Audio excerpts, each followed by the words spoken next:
Good morning everyone. My name is Mary Given and Francisco from BEd 1A. So we will discuss what is drug. So ito yung mga itatopic or i-discuss natin.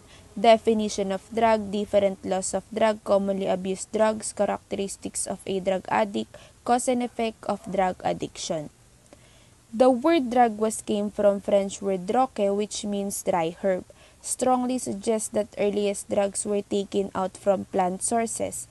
Earliest people used to treat diseases by some unconventional methods using plants, animal products, and minerals. Of them, plants were given priority. So, saan nga ba nagkumpisa o nanggaling ang drugs? Nanggaling ito sa French word na droge na ang ibig sabihin ay dry herb. Sinasabi din dito ng mga sinaunang tao, yung drugs na ginagamit nila dati is galing sa halaman. A substance or mixtures of substances used in the diagnosis, cure, treatment, and prevention of disease. Ito yung mga sangkap o pinaghalo-halong sangkap na in-extract sa isang halaman para makapagpagaling at ma-prevent yung mga disease o sakit na nararamdaman ng mga tao. Pharmaceutical drug, also called a medication or medicine, is a chemical substance used to treat, cure, prevent, or diagnose a disease or to promote well-being. Traditionally, drugs were obtained through extraction from medicinal plants, but more recently also by organic synthesis. So, pharmaceutical drug o tinatawag ding mga medication o medicine kung saan sinasabi dito ito yung mga ginagamit para makapagpagaling, para ma-prevent, tsaka para din gumamot sa mga sakit na nararamdaman ng mga tao tulad ng mga diabetes, sakit sa ubo, sakit sa ulo at sa iba pang karamdaman na ini-extract sa halaman. So, meron tayong dalawang main category ng drugs. Number 1 is the licit or the legal drugs, and then number 2, yung illicit o yung illegal drugs. Sa licit o legal drugs, meron tayong dalawang klase dito. Una yung prescription drugs. Pag sinabing prescription drugs, ito yung only allowed use when prescribed by a doctor. Example, penicillin or antibiotics. Ibig sabihin, ito yung mga gamot na pwede dahil ibinigay sa atin na may reseta ng doctors. Mabibili natin siya sa mga drugstore with reseta. And then pangalawa is yung non-prescription drugs. Substances that you can use in recommended amount. Example, co-medicines, tea, coffee, tobacco, and alcohol. Dito sa pangalawa, kumbaga ito yung mga gamot na pwede nating bilhin kahit wala tayong reseta galing sa doktor o tinatawag nating over-the-counter medicines tulad ng mga Biogesic, Bioflu, Planax. Pwede natin siyang mabili kahit wala tayong reseta na galing sa doktor. So ito yung pangalawa nating categories, illicit or yung illegal. Example, cannabis, narcotics, hallucinogens, stimulants, cocaine, and amphetamines. So, dito sa illicit or illegal drugs, ito yung mga drugs or mga gamot na ipinagbabawal o hindi pwedeng ibenta sa merkado dahil ipinagbabawal ito ng batas. So, dahil nga ipinagbabawal ng batas natin ito, ano nga ba yung batas na nagpapabawal sa pagbebenta o paggamit at iba pa? Dito sa Republic Act No. 9165, an act instituting the Comprehensive Dangerous Drugs Act of 2002, repealing Republic Act No. 6425, otherwise known as the Dangerous Drugs Act of 1972, as amended, providing funds therefore and for other purposes. Section 5, Sale, Trading, Administration, Dispensation, Delivery, Distribution and Transportation of Dangerous Drugs and Controlled Precursors and Essential Chemicals. The penalty of life imprisonment to death and a fine ranging from 500,000 pesos to 10 million pesos shall be imposed upon any person who, unless authorized by law, shall sell, trade, administer, dispense, deliver, give away to another, distribute, dispatch, in transit, or transport any dangerous drug, including any and all species of opium poppy regardless of the quantity and purity involved, or shall act as a broker in any of such transaction. Ang Section 5 ay tumatalakay sa parusang matatamo ng mahuhuling nagbebenta, nangangalakal, nangangasiwa, namamahagi at nagde-deliver o naghahatid ng ipinagbabawal na gamot. Nakapaloob sa RA 9165 ang pagbibigay protection sa mamamayan, lalo na sa kabataan, laban sa masamang epekto ng ipinagbabawal na gamot. The penalty of imprisonment ranging from 12 years and 1 day to 20 years and a fine ranging from 100,000 pesos to 500,000 pesos shall be imposed upon any person who, unless authorized by law, shall sell, trade, administer, dispense, deliver, give away to another, distribute, dispatch in transit or transport, any controlled precursor and essential chemical, or shall act as a broker in such transactions. Dito, parusang pagkakakulong naman ay mula 12 years and 1 day to 20 years and a fine ranging from 100,000 pesos to 500,000 pesos. If the sale, trading, administration, dispensation, delivery, distribution, or transportation of any dangerous drug and controlled precursor and essential chemical transpire within 100 meters from the school, the maximum penalty shall be imposed in every case. Kung ang pagbebenta, pangangalakal, pangangasiwa, pamamahagi o paghahatid ay naganap malapit sa eskwelahan na may layong 100 metro. For drug pushers who use minors or mentally incapacitated individuals as runners, couriers, and messengers or in any other capacity directly connected to the dangerous drugs and controlled precursors and essential chemical trade, the maximum penalty shall be imposed in every case. Kung ang taong lumabag ay may nabiktima na menor de edad, may kapansanan, or ang bawal na gamot at mga controlled precursor ang naging sanhi ng pagkamatay ng biktima.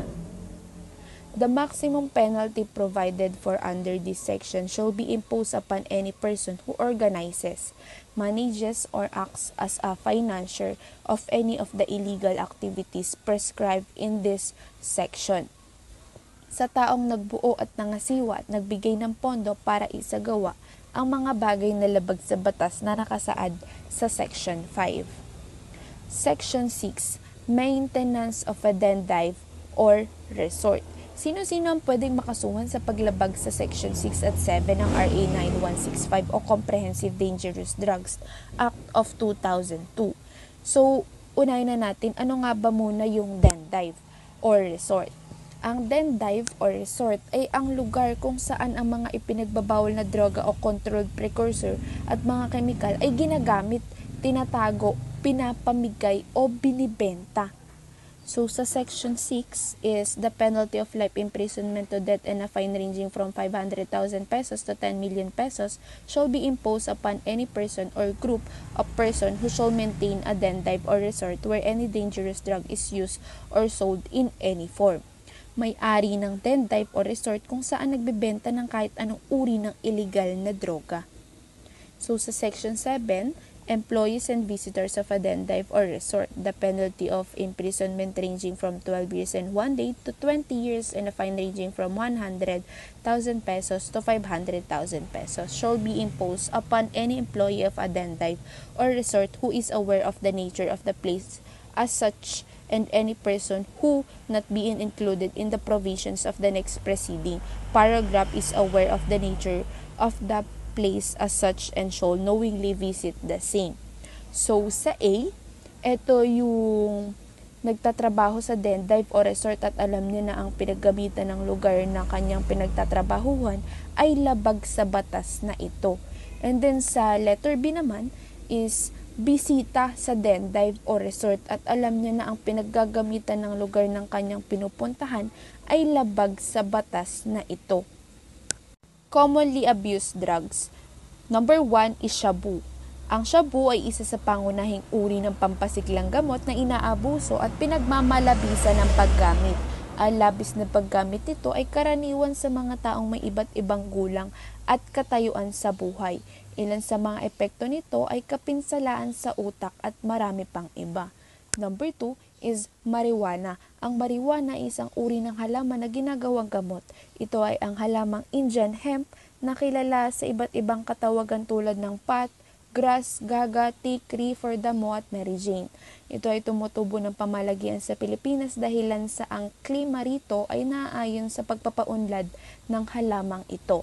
Ipinagbabawal ang pagtatanim nito kung kaya't itinatago ang pagpapatubo at pag-aalaga nito sa mga bulubunduking lugar na maaari lamang marating sa pamamagitan ng paglalakad o paggamit ng mga kariton. Habang nagiging masidi ang epekto ng gamot, nagkakaroon ng gumagamit nito ng pagbabago sa kalagayang pangkaisipan at pandamdamin. Napipinsala rin ang pandamdamin, pananaw at pandinig. Kabilang dito ang pagkasira ng paningin at pagkakaroon ng naiibang palagay sa panahon at kalawakan. Number 3 is ecstasy. Ito ay kilala rin sa tawag na upper o pep pill. Nabibilang dito ang mga gamot sa sipon, mga pampawalang gana ng pagkain at pampababa ng timbang, at mga paggamot sa tamlay, lungkot at antok. Ito ang mga gamot na nakadaragdag sa pansamantalang buti ng pakiramdam. Ang mga halimbawa ng gamot na pampasigla ay cocaine at Excedrin. So, dumako na tayo sa characteristics of drug addict. Number 1 is inability to stop.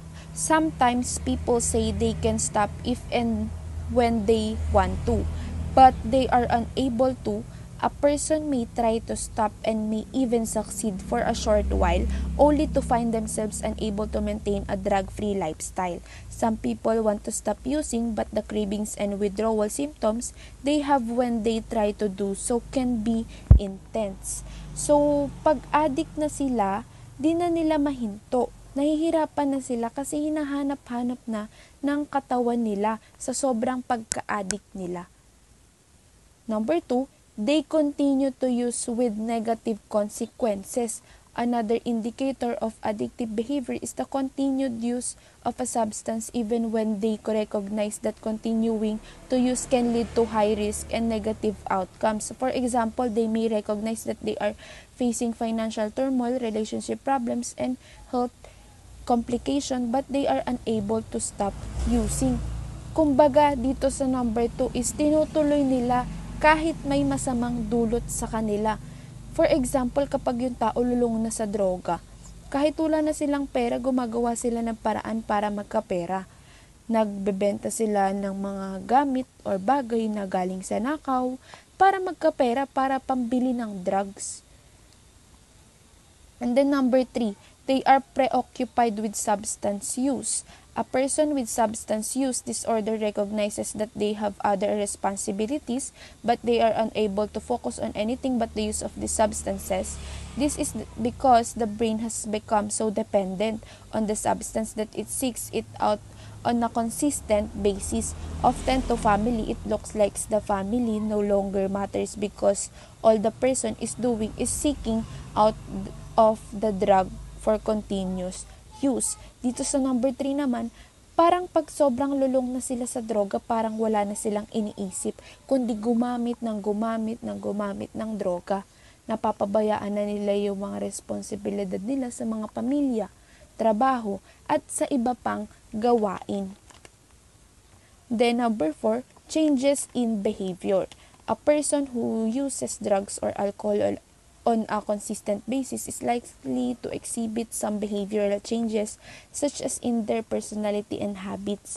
They may no longer want to engage in activities that they once did with family or friends. They may no longer socialize at all or may have other friends now that they are using.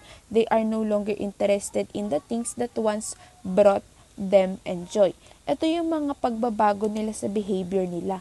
Like sa pag-uugali, kumbaga dati nakikisalamuha siya sa ibang tao, pero ngayon mas gusto na niyang mag-isa.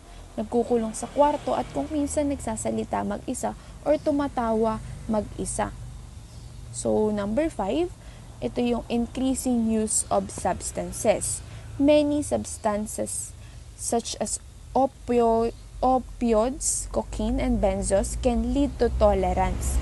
That means that a person using them will become so used to them that they no longer feel the high they are seeking. This can lead to the need to use more of those drugs of an increasing basis.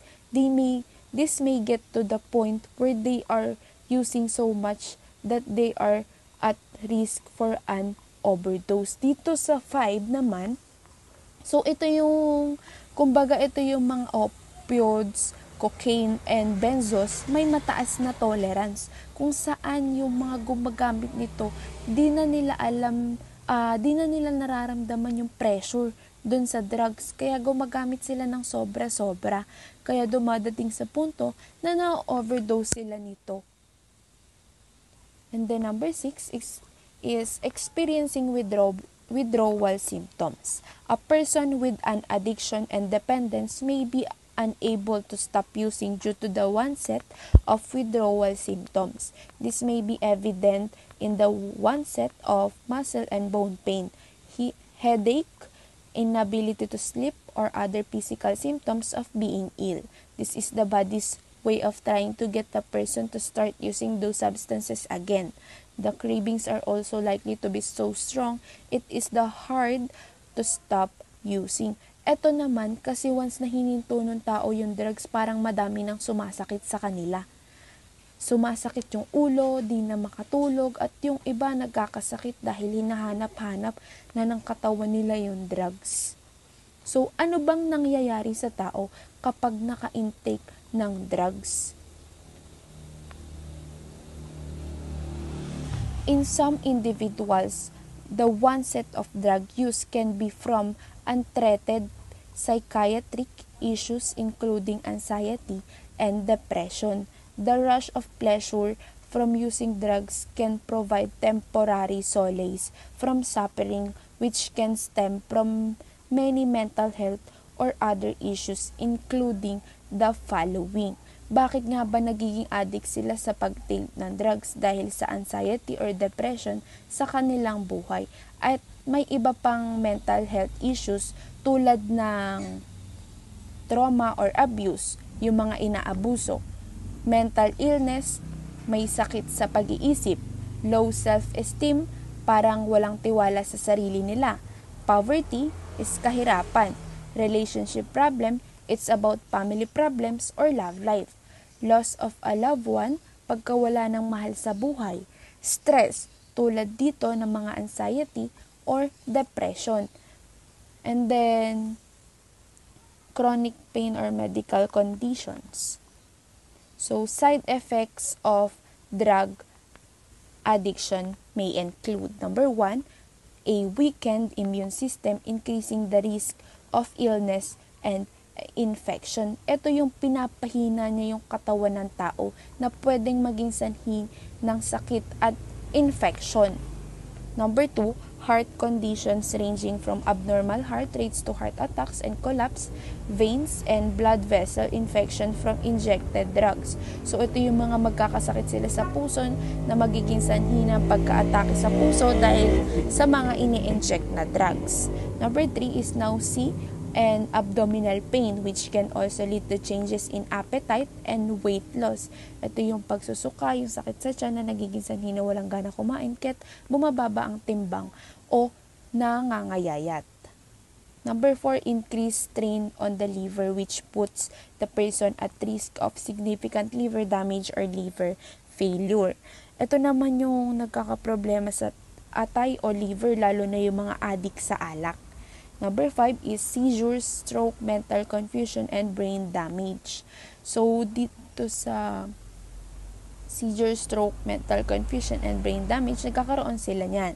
And then number 6 is lung disease. Ito yung sa baga, tulad ng nahihirapan na sila sa paghinga, ganyan. And then number 7, problems with memory, attention, and decision making, which make daily living more difficult. Ito yung magkakaroon na sila ng problema sa pag-iisip kung saan yung iba lagi na silang lutang.